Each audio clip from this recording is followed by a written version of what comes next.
वैसे ही दलाल वलाल था, बदतमीजी करके गया था, थप्पड़ मार के चले गया था।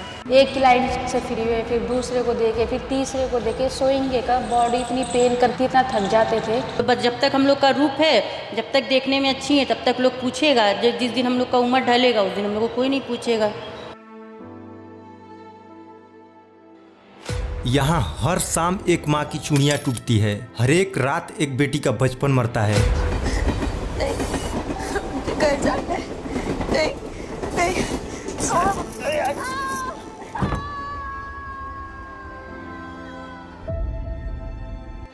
ये रेड लाइट एरिया नहीं, जिस्म और जख्मों का बाजार है।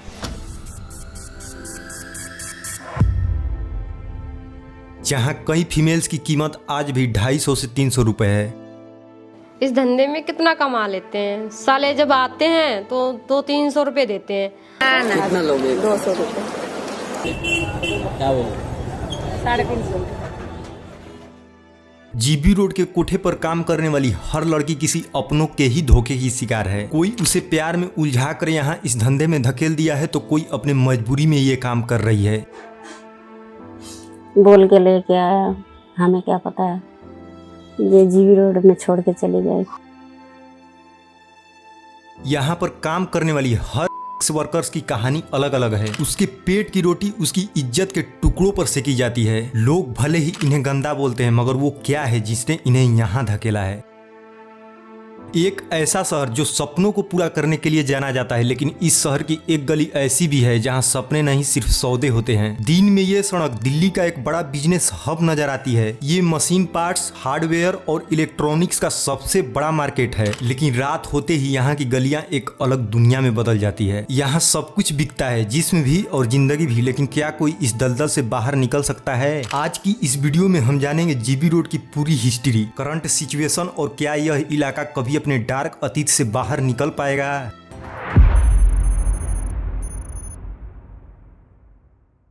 मुगल काल में इस एरिया में कुल 5 कोठे हुआ करते थे, लेकिन ब्रिटिश पीरियड के दौरान इन 5 कोठों को एक साथ कर दिया गया और उसी टाइम इसका नाम जीबी रोड पड़ा। 18वीं सदी तक ये एरिया ट्रेड और कारीगरी का सेंटर था और ये जगह ट्रेडर्स और मजदूरों की आवाजाही के लिए जानी जाती थी। लेकिन 1857 की क्रांति के बाद जब अंग्रेजों ने दिल्ली पर दोबारा कब्जा किया, तब उन्होंने शहर की कई जगहों को सिस्टमैटिक तरीके से अरेंज किया। उसी दौरान जीबी रोड को एज अ ट्रेडिंग रूट के रूप में डेवलप किया गया। 20वीं सदी के शुरुआत तक ये इलाका अभी भी कल्चरल एरिया के रूप में जाना जाता था। जीबी रोड मुजरा करने वाली तवाइफों के लिए फेमस हुआ करता था। उन्हें उस टाइम रिस्पेक्ट भी दिया जाता था। ये फीमेल्स न केवल ब्यूटीफुल होती थी, बल्कि क्लासिकल म्यूजिक, कथक और गजल गाने में भी एक्सपर्ट हुआ करती थी। दिल्ली के रईस, बिजनेसमैन और ब्रिटिश ऑफिसर्स तक यहाँ आया करते थे। तवाइफे उस टाइम पे सोसाइटी की पार्ट हुआ करती थी। उन्हें आर्टिस्ट कहा जाता था। उन दिनों उनकी शान देखकर आप अंदाजा नहीं लगा सकते कि ये गली कभी बदनाम गली कहलाएगी। लेकिन 1920 के बाद यहाँ की सिचुएशन बदलने लगी। अंग्रेजों ने इसे रेगुलेट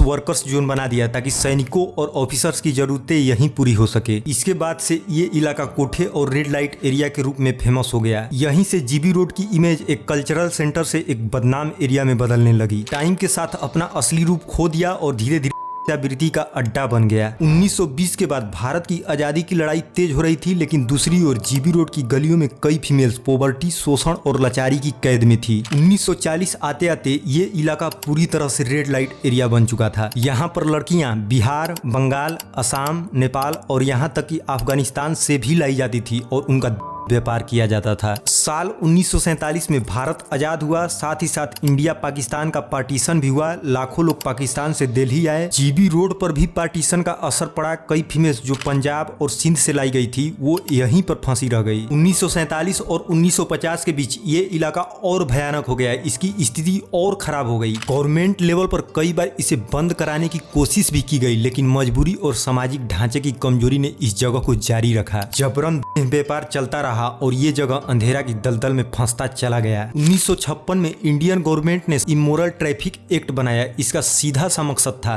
वृत्ति पर रोक लगाना, सार्वजनिक एरिया पर भी वृत्ति पर रोक, वृत्ति की कमाई पर जीवन यापन करने पर पनिशमेंट, वृत्ति के लिए किसी भी व्यक्ति को बाइक करना है या फंसा करके ले जाना, किसी भी व्यक्ति को परिसर में रखना जहाँ वृत्ति होती हो, पहले चलाने या अपने रूम या परिसर को वृत्ति की अनुमति देने पर सजा और भी चीजें। लेकिन रियलिटी ये थी कि लॉ केवल पेपर्स में था और जीबी रोड की गलियों में व्यापार चलता रहा। कई पुलिस ऑफिसर्स और लोकल लीडर्स इस धंधे में हिस्सेदार बन चुके थे। जहां लॉ कमजोर पड़ रहा था वहां क्रिमिनल अपने पैर जमाने शुरू कर दिए थे। 1965 में जीबी रोड का नाम बदलकर स्वामी श्रद्धानंद मार्ग कर दिया गया, लेकिन आज भी लोग जीबी रोड के नाम से ही जानते हैं। 1970 के दशक में जीबी रोड का क्राइम ऑर्गेनाइज्ड हो गया। मुंबई के अंडरवर्ल्ड और दिल्ली के लोकल ने इस एरिया पर कंट्रोल करना शुरू कर दिया। धीरे धीरे गोलीबारी, गैंगवार और मर्डर की घटनाएं भी सामने आने लगी, फिर भी कुछ नहीं हुआ। यहाँ से न केवल देह व्यापार बल्कि नशीले पदार्थ की स्मगलिंग, नकली करेंसी और वेपन्स की परचेसिंग और सेलिंग भी होने लगी। अब तक जीबी रोड क्राइम का सेंटर बन चुका था। 1980 के दशक में जीबी रोड के लिए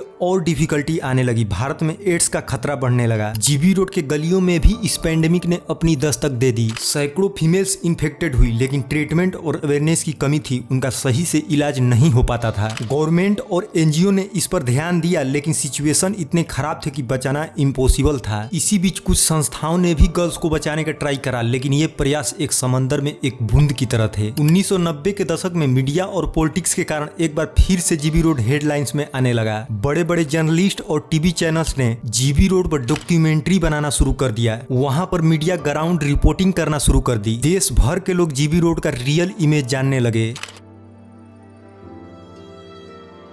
पॉलिटिक्स में इस पर काफी डिबेट्स भी हुई, कोर्ट में केस भी हुए। 1997 में दिल्ली हाई कोर्ट ने जीबी रोड को रेगुलेट करने और वहां की गर्ल्स के लिए रिहैबिलिटेशन सेंटर बनाने का ऑर्डर दिया। हालांकि पेपर्स पर प्लान्स बने, लेकिन ग्राउंड पर चेंजेस बहुत स्लो थे। साल 2000 के बाद इंडिया में इंटरनेट और मोबाइल्स की शुरुआत हो चुकी थी। इसका असर धीरे धीरे जीबी रोड पर भी दिखने लगा। अब दलालों ने भी टेक्नोलॉजी का सहारा लेना शुरू कर दिया। एसएमएस कॉल्स और फिर ऑनलाइन प्लेटफॉर्म के जरिए कस्टमर बुलाए जाने लगे। पुलिस की रेड से बचने के लिए कोठों पर सीसीटीवी कैमरा लगना शुरू हो गए। पहली बार जीबी रोड की गलियों में इलीगल एक्टिविटीज मॉडर्न टेक्नोलॉजी के जरिए अंजाम दिया जाने लगा। 2010 के बाद जीबी रोड एक बार फिर से मीडिया के हेडलाइंस में आया। कई स्टिंग ऑपरेशन हुए। जिस दिल्ली पर लोग अपनी जान लुटा रहे हैं, हम उसी दिल्ली के ऐसे हिस्से में मौजूद हैं जहां हर शाम जाने कितनी जानें लुट जाती हों। जीबी रोड नाम जहन में आते ही कई तरह की तस्वीरें खड़ी हो जाती हैं। हर सीढ़ी में कई कोठे हैं।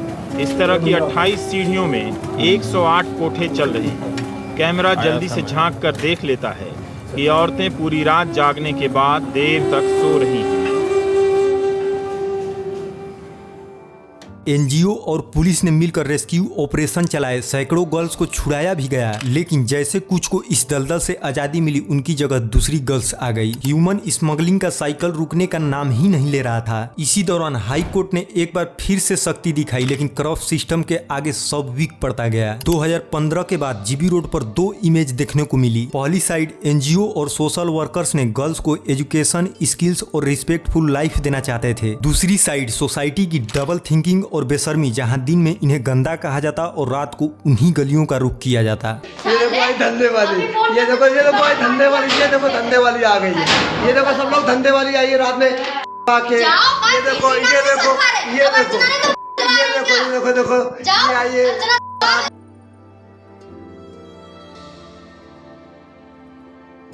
इस दौरान ज्यादातर गर्ल्स बाहर निकली, आत्मनिर्भर बनी, लेकिन ज्यादातर वहीं रह गई मजबूरी और डर के कारण। साल 2020 की शुरुआत में जैसे ही कोविड ने भारत में अपना पैर फैलाना शुरू किया, वैसे ही पूरे देश में लॉकडाउन लग गया।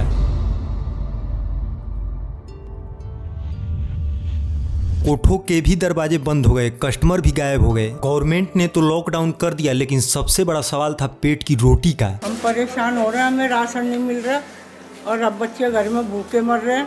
कहीं से कहीं तक भी हमें राशन नहीं मिल रहा है, ना खाने को मिल रहा है, ना परेशान हो रहे हैं बहुत ज़्यादा। काम तो रुक गया था, इन फीमेल्स के पास इतनी सेविंग भी नहीं थी, राशन भी खत्म हो गया था और कई बार तो इन्हें भूखा भी सोना पड़ा, क्योंकि इनके पास और कोई कमाने का जरिया नहीं बचा था। कुछ एनजीओ ने यहाँ पर राशन और दवाइयाँ पहुँचाई, लेकिन वो भी पर्याप्त नहीं था। सरकार भी कितना कर देगी, एनजीओ वाले भी कर रहे हैं, बेचारे राशन दे रहे हैं, गैस दे रहे हैं, दूध दे रहे हैं, बच्चों को हर चीज़ दे रहे हैं, हर चीज़ की सुविधा दे रहे हैं, नकाब दे रहे हैं। खाना तो मिला था पहले, लेकिन अब नहीं मिल रहा है। अभी हो गए 15 दिन हो गए। 15 दिन से क्या खा पी रहे हैं आप? हम जो घर में राशन पहले दे के गए थे उसमें गुजारा कर रहे हैं। कितने लोग हैं और कितना राशन मिला? अभी इधर यहाँ पर तो 27 लोग हैं। कभी तो 2 लोगों को मिल रहा है, कभी 3 लोगों को मिल रहा है, बाकी लोगों तक नहीं। जून 2020 में लॉकडाउन खुल गए और फिर से वही साइकिल घूमने लगा। 2023 के बाद जीबी रोड फिर से बदला और व्यापार का एक बड़ा हिस्सा ऑनलाइन शिफ्ट हो गया। कोठे अब डिस्प्ले का काम करने लगे। असली सौदा सोशल मीडिया और डार्क वेब के जरिए होने लगा। आज भी फर्जी एजेंसियां मॉडलिंग के नाम पर गर्ल्स को फंसाने का नए नए मेथड ट्राई करती रहती है। जीबी रोड में आज भी हजारों फीमेल्स काम करती हैं, जिनमें से कई को जबरन लाया गया है तो कई को बिचौलिए एजेंट के द्वारा। अब तेरे को 40-50 रुपए के रोज दिलाएंगे, चलो बोल के लेके आया। हमें क्या पता है ये जीबी रोड में छोड़ के चले गए, दे दिया के छोड़ के गए, तो हम रास्ता ही भूल गए ना। उस टाइम में थी 14 साल की थी, 13 या 14 साल की होंगी जहाँ तक मुझे याद है। कई फीमेल्स इस दलदल में फंस चुकी है। कुछ छोटी सी उम्र में बेची गई है तो कुछ को प्यार के जाल में फंसाकर धोखे से यहाँ धकेल दिया गया है। इन गलियों की फीमेल्स सिर्फ जिस्म नहीं बेचती, वो हर रोज अपने आत्मा की एक टुकड़ा गिरवी रखती है। हर कोठे की दीवारें एक दर्द छुपाए बैठी है। हर फीमेल्स के पास एक पहली रात की कहानी है। पहली रात वो रात होती है जब शरीर बेची जाती है मगर आत्मा टूटकर बिखर जाता है। कोठों में सिर्फ मजबूरी नहीं, एक पूरा मार्केट चलता है। यहाँ एजेंट और माफिया मिलकर इंसान की कीमत फिक्स करते हैं। गर्ल्स को यहाँ फंसा करके लाया जाता है और उनका हर कदम किसी न किसी का हिसाब बन जाता है।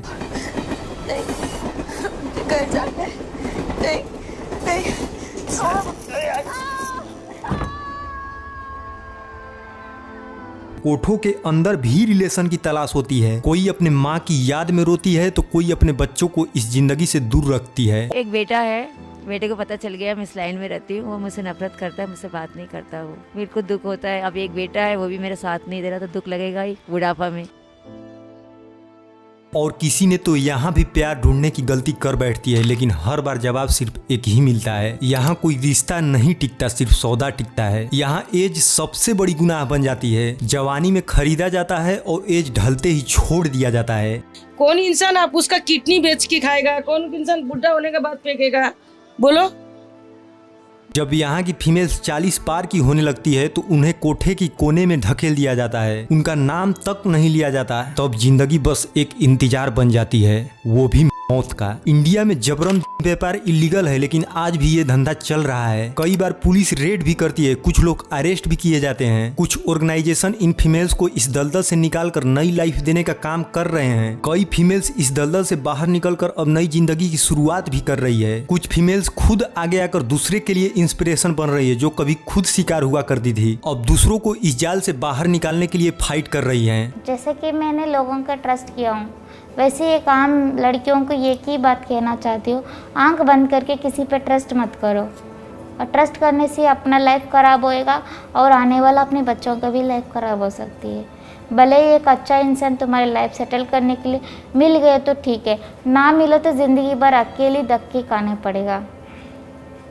जीबी रोड शायद कभी अपना पहचान बदले या न बदले, लेकिन वहाँ रहने वाली फीमेल्स की स्टोरी हमें झकझोर कर रख देती है। उनका पॉडकास्ट एंड इंटरव्यू आप खुद यूट्यूब पर सर्च करेंगे तो बहुत सारे मिल जाएंगे।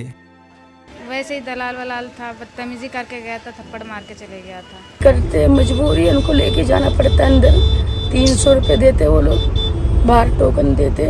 अगर अंदर से किसी को थोड़ा तरस आ रहा था मेरे ऊपर, या वहाँ पे दलाली करने वाला ब्रोकर्स होते हैं, वो भी हो सकते हैं। तो नीचे भी खड़े रहते, कोई कोई हरामी लोग होते,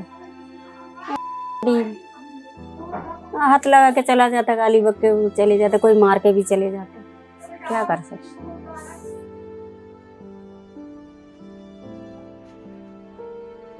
आँख खोलते नीचे आना, काम पे जाना, तो दिन रात काम ही चालू है। इसमें रात तो कहाँ देखते हैं। उसमें इंसान आते हैं, हमारे पास थोड़े देखने पड़ता है, इंसान को ले जाने, जो आए उन्हीं को ले जाना पड़ता। ना इसमें मोटा देखना, ना बुढ़ा देखना, ना जवान देखना है। कोई कितना नशे करके आता है, कोई गोली खा के आता है, कोई क्या करके आता है, सबको झेलना पड़ता है। किसी को मार के भी भगाना पड़ता है। जब तक हाथ पाँव जवाब देगा, काम करना ही है।